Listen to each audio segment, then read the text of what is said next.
السلام علیکم۔ پچھلی تمام ویڈیوز میں ہم نے حضرت موسیٰ علیہ السلام کے جتنے بھی واقعات تھے وہ بیان کیے۔ جب بنی اسرائیل کو اللہ تعالیٰ نے فرعونیوں سے نجات دی اور دریا پار کرنے کے بعد حضرت موسیٰ علیہ السلام نے بنی اسرائیل سے کہا کہ اللہ نے وہ عزت والی زمین تمہارے لیے لکھی ہے، لہٰذا ان لوگوں سے جہاد کرو۔ لیکن وہ لوگ کہنے لگے کہ وہ تو بہت طاقتور لوگ ہیں، ہم ان سے جہاد نہیں کریں گے، آپ اور آپ کا خدا ہی جہاد کریں اور اس کے بعد ہم وہاں پر آ جائیں گے۔ اسی وجہ سے اللہ تعالیٰ نے ان کے لیے بیت المقدس کو 40 سال کے لیے حرام قرار دیا اور وہ 40 سال تک میدان طیہ میں ہی رہے۔ وہیں پر حضرت موسیٰ اور ہارون علیہ السلام کی وفات ہوئی۔ اس کے بعد اللہ تعالیٰ نے حضرت یوشع بن نون جو حضرت موسیٰ علیہ السلام کے غلام ہی تھے انہیں نبوت دی،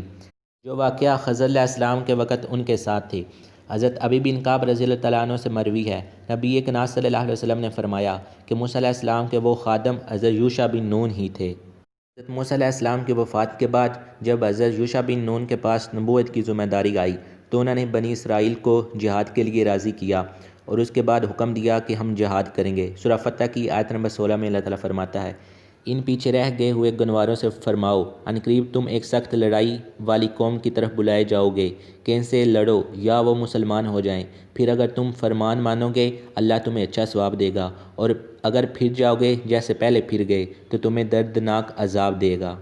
اسی طرح سورہ مائدہ کی آیت نمبر 12 میں اللہ تعالیٰ فرماتا ہے، اور بے شک اللہ نے بنی اسرائیل سے عہد لیا اور ہم نے ان میں 12 سردار قائم کیے، اور اللہ نے فرمایا بے شک میں تمہارے ساتھ ہوں، ضرور اگر تم نماز قائم رکھو اور زکوٰۃ دو اور میرے رسولوں پر ایمان لاؤ اور ان کی تعظیم کرو اور اللہ کو قرض حسن دو، بے شک میں تمہارے گناہ اتار دوں گا اور ضرور تمہیں باغوں میں لے جاؤں گا جن کے نیچے نہریں رواں ہیں، پھر اس کے بعد جو تم میں سے کفر کرے گا وہ ضرور سیدھی راہ سے بہکا۔ لیکن بعض لوگوں کا کہنا ہے کہ بیت المقدس حضرت موسیٰ علیہ السلام نے ہی فتح کیا،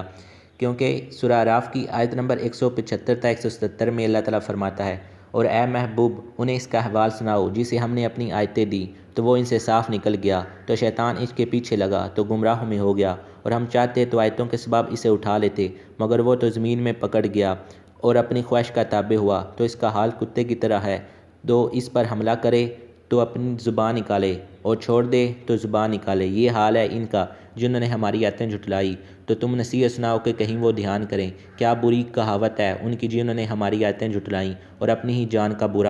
کرتے تھے۔ ان آیات کی تفسیر کچھ یوں ہے، حضرت ابن عباس رضی اللہ عنہ اور دیگر کئی مفسرین کرام فرماتے ہیں یہ شخص اس کا نام بلعام بن باور تھا، یہ اسم عظیم سے واقف تھا، اس کی قوم نے اس سے سوال کیا کہ وہ موسیٰ علیہ السلام اور اس کی قوم کے خلاف بددعا کرے، پہلے تو اس نے منع کر دیا، لیکن جب قوم نے بار بار اس بات پر اصرار کیا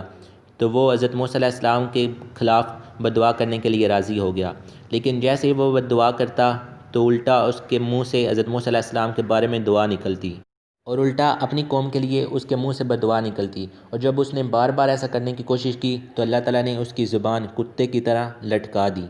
تو اس واقعے سے وہ کہتے ہیں کہ حضرت موسیٰ علیہ السلام لشکر کی قیادت کر رہے تھے، اسی وجہ سے اس نے حضرت موسیٰ علیہ السلام کے لشکر کے خلاف بددعا کرنے کی کوشش کی، لیکن اس کے بارے میں بہت سی آراء ہیں کہ حضرت موسیٰ علیہ السلام پہلے انتقال کر چکے تھے بیت المقدس فتح ہونے سے۔ حضرت ابن عباس رضی اللہ تعالیٰ عنہ اور بھی کئی اصحاب ہیں جو کہتے ہیں کہ حضرت موسیٰ اور حضرت ہارون علیہ السلام دونوں مقام طیہ میں وصال فرما چکے تھے، اور یہ جو واقعہ پیش ہوا یہ ہو سکتا ہے کہ مقام طیہ میں ارد گرد کسی جگہ پر واقع ہوا ہو، اور یہ بھی ہو سکتا ہے جو لشکر حضرت موسیٰ علیہ السلام نے تیار کیا ہو اور جس کی قیادت حضرت یوشع بن نون کر رہے تھے اس کے ساتھ ہی پیش آیا ہو،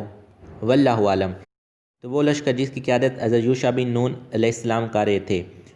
وہ بیت المقدس کی طرف روانہ ہوئے، لیکن اس سے پہلے ایک بہت ہی مضبوط قلعہ تھا جس کا نام اریا تھا، اور وہ باقی تمام قلعوں سے زیادہ مضبوط تھا۔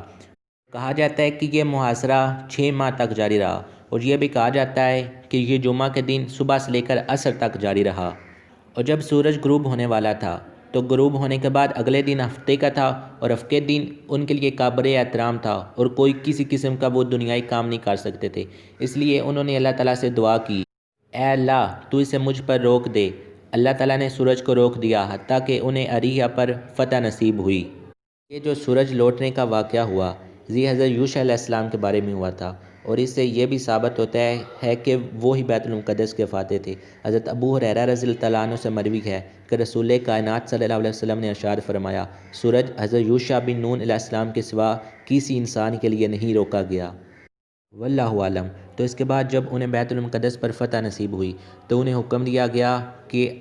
ان شہروں میں داخل ہو، وہاں پر بسو اور دروازوں میں سجدہ کرتے ہوئے داخل ہو، لیکن وہ کچھ اور ہی کہنے لگے۔ سورہ اعراف کی آیت نمبر 161 اور 162 میں اللہ تعالیٰ فرماتا ہے، اور یاد کرو جب ان سے فرمایا گیا اس شہر میں بسو اور اس میں جو چاہو کھاؤ اور کہو گناہ اترے اور دروازے میں سجدہ کرتے داخل ہو، ہم تمہارے گناہ بخش دیں گے، ان قریب نیکوں کو زیادہ عطا فرمائیں گے۔ اور ان میں سے ظالموں نے بات بدل دی اس کے خلاف جس کا انہیں حکم تھا، تو ہم نے ان پر آسمان سے عذاب بھیجا بدلے ان کے ظلم کا۔ انہوں نے وہ بات کیسے بدل دی تھی اور انہیں کیا بات کہنے کو حکم دیا گیا، یعنی کس طرح اللہ تعالیٰ کا ذکر کرنا ہے۔ حضرت ابو ہریرہ رضی اللہ تعالیٰ عنہ فرماتے ہیں کہ رسول اکرم صلی اللہ علیہ وسلم نے ارشاد فرمایا کہ بنی اسرائیل سے کہا گیا تھا کہ ارض مقدس میں سجدہ کرتے ہوئے داخل ہو اور کہو حطۃ،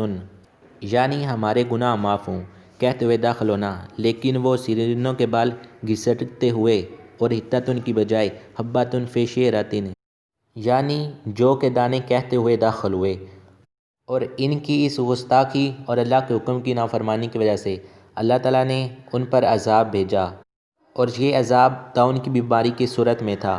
جیسا کہ حضرت اسامہ بن زید رضی اللہ تعالیٰ عنہ سے مروی ہے کہ حضور اکرم صلی اللہ علیہ وسلم نے ارشاد فرمایا کہ یہ تکلیف یا بیماری وہ عذاب ہے جو تم سے پہلے بعض امتوں کو عذاب کی شکل میں دیا گیا۔ تو آج کے لیے اتنا ہی، آنے والی ویڈیو تک کے لیے اللہ حافظ۔